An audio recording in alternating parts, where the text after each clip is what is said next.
Buenas tardes a todos. ¿Qué tal, señorino? How are you guys? Hindi ako magsasalita ng Tagalog. Ah, Mag-Espanyol ako. ikaw muna yung teacher ko. Hello. Hola. ¿Qué tal? Good evening, Philippines. Kahit yata gabihin kami dito sa daan, hindi kami magkakaintindihan pagka in-Espanyol ko siya. Pero syempre hindi ako nagpapalito. Nakakaintindi lang din, pakonti-konti. Dahil magpa 5 years na rin naman ako dito sa Spain. Hindi na tayo mabibenta dito. Kahit papano may naiintindihan na tayo sa lengguwahe nila. So ayun, sobrang lamig, grabe. Gusto daw niyang pumunta dun sa baba. Ikot muna yung palibot mo para makita nila. Yan, itutur Iangat muna mo, daw iangat mo. namin kayo. Iangat mo.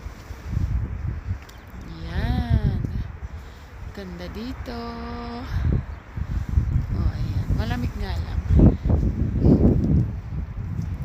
Ayan, bababa na kami.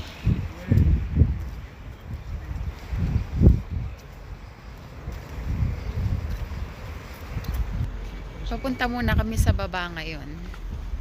Kamusta, Senyorino? Malamig ba? Kamusta naman ang Espanya para sa'yo? Hindi lang medyo malamig. Malamig na malamig talaga.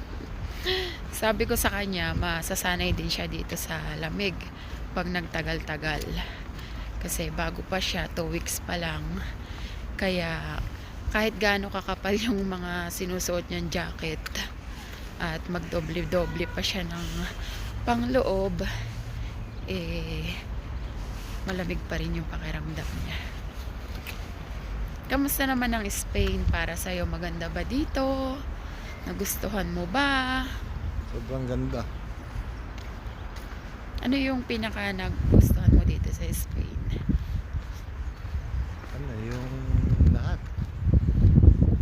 Wala siyang masabi. Walang masabi. Lalo sa transportasyon. Malayong malayo sa bansang kinagisnan.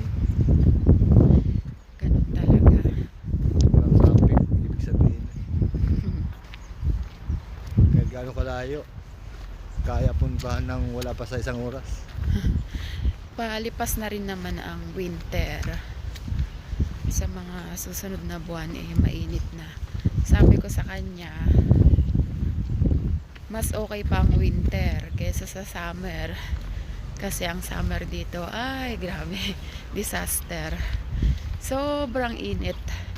Kung ano yung inilamig ngayon, siya namang ininit pag summer. Ay sobra. Talagang ako, irritable ako pagka summer.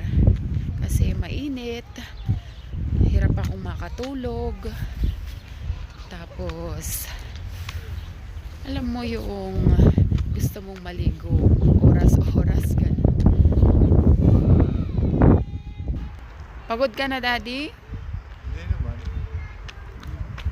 Inilalakad ko kasi siya ng inilalakad para masanay siya. Masarap kasing magmuni-muni. Sa mga park dito, marami kang pwedeng gawin, saka nakakalibang talaga. Dahil isipin nyo, malinis. Kasi may mga nagme-maintain naman ng mga park dito. May mga naglilinis dyan. At ayan, sulit na sulit yung mata nyo. Dahil sa mga tanawin, yung mga berdeng puno. At yun nga, magdala ka lang ng makakain mo, pwedeng-pwede nang tumambay nang walang kagastos-gastos, kundi yung pagkain na dadalhin mo lang.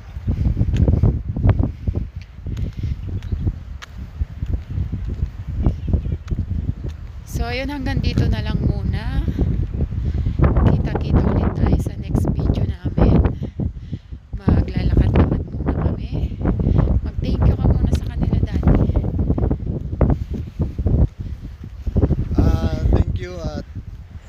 good night. Good night. Good night dyan sa Pilipinas dito kasi Good night sa Pilipinas, sa Pinas. Ibig ko alas sabihin. 5 pa lang ng hapon. Ayan, thank you sa mga subscribers namin at sa mga walang sawang sumusuporta sa aking channel at kay Daddy. Siya na yung bagong makakasama ko ngayon sa mga vlog ko. Matagal-tagal din kasi ako hindi nakapag-vlog dahil busy ako sa trabaho. Ngayon, may kasama na ako magba-vlog. Editor guys, editor ako guys. Hindi na ako maboboring kasi mahirap din naman mag-vlog ng mag-isa ka lang. Pupunta ka sa mga lugar na gusto mo. Tapos, ikaw pa yung magbibideo sa sarili mo. Siyempre, nakaka-boring din minsan. Mas iba pa rin yung may kasama kang nagbablog at pumupunta sa iba't ibang lugar. So, ayun. Hanggang dito na lang muna at abangan nyo yung susunod naming video. Thank you so much!